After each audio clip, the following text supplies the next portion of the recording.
quatrième raison pour laquelle Dieu vous a placé sur la terre, c'est qu'il vous a formé pour servir Dieu. Alors la Bible est très claire que c'est Dieu qui nous forme dans le ventre de notre mère. C'est toi qui m'as tissé dans le ventre de ma mère, dit David dans le psaume 139, 13. Chacun d'entre vous qui m'écoutez a été créé par Dieu et est unique, et il n'y a pas une autre personne sur 8 milliards comme vous. Vous êtes littéralement unique. Dieu vous a fait avec une intention précise, Proverbe 16, 4, vous a formé d'une certaine manière pour que vous lui soyez utile en accord avec la forme qu'il vous a donnée. Il a un plan juste à votre taille. Si vous disiez l'aimer et que vous ne le serviez pas, votre amour ne serait pas vrai. À ce titre, Dieu nous dit clairement que n'aimons pas en parole et avec la langue, mais en action et en vérité. C'est vrai dans notre relation avec Dieu aussi. Si vous dites aimer Dieu, mais que vous n'allez pas l'adorer le dimanche, c'est de la pure théorie à mettre à la poubelle. Désolé, je vais vous encourager, mais je veux être cash avec vous. Si vous aimez Dieu, mais que vous ne servez pas Dieu en allant à l'église et en ayant un service pratique, écoutez ce que Jean dit. N'aimons pas en parole et avec la langue, mais en action et en vérité. Jean est en train de dire que si nous aimons en parole et avec la langue, nous n'aimons pas en action et nous n'aimons pas en vérité. Et donc notre amour n'est pas vrai. Nous ne pouvons pas servir Dieu directement ici-bas, mais nous pouvons servir les hommes. Et notre Seigneur Jésus-Christ a dit qu'à chaque fois qu'on sert les hommes, nous le servons lui. Toutes les fois que nous avons fait ces choses à l'un de ces plus petits de mes frères, c'est à moi que vous les avez fait. Ce qu'on fait aux autres de l'Église, on le fait à Jésus-Christ et à Dieu. Alors, Éphésiens 2,10 nous rappelle que nous sommes sauvés par la grâce. Dieu nous a formés, nous a créés pour que nous menions une vie riche en actions bonnes, celles qu'il a préparées d'avance afin que nous les pratiquions. Et Dieu détaille quel ministère et quel service il aimerait que nous ayons. 1 Pierre 4,10 dit que chacun de vous mette au service des autres le don qu'il a reçu en bon attendant des diverses grâces de Dieu. Dans notre Église, nous utilisons le procédé mnémotechnique forme qui va un peu plus loin que juste la question de don parce que ça englobe aussi la question des passions, des talents, des manières d'être, des expériences.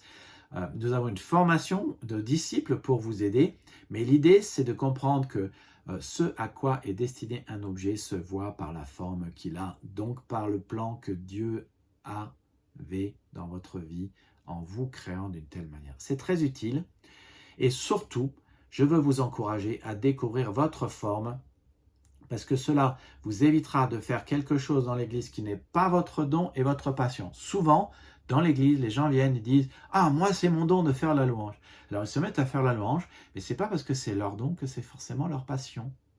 Ce n'est pas parce qu'ils chantent bien qu'ils aiment chanter. Et donc, ça vous évitera, chez nous, nous considérons toujours qu'il faut trouver quelque chose à la croisée de vos dons et de vos talents et de vos passions, de votre manière d'être et de vos expériences. C'est ce qu'on appelle la sweet spot dans la raquette.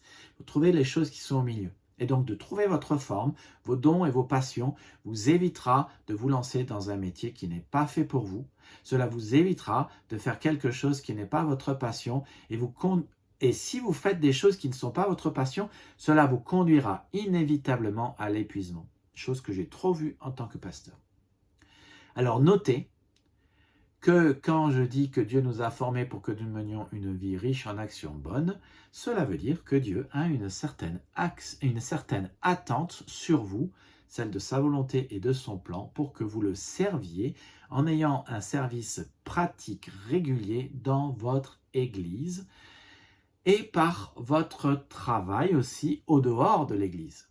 Alors la plupart d'entre nous avons tendance à vouloir nous conformer aux attentes des autres gens, de nos parents, de nos conjoints, de notre sœur, de notre chef, mais cela ne vaut pas d'écouter son appel et cela n'est pas votre appel. Vous n'êtes pas là pour vous conformer aux attentes des autres, mais à ce que Dieu veut. Et quand vous arriverez au ciel, Dieu ne vous dira pas « mais pourquoi tu n'as pas été plus comme un tel ?» Il dira plutôt « pourquoi tu n'as pas été plus comme je t'ai créé ?» Donc, c'est la quatrième raison pour laquelle Dieu vous a formé, le servir en servant les autres.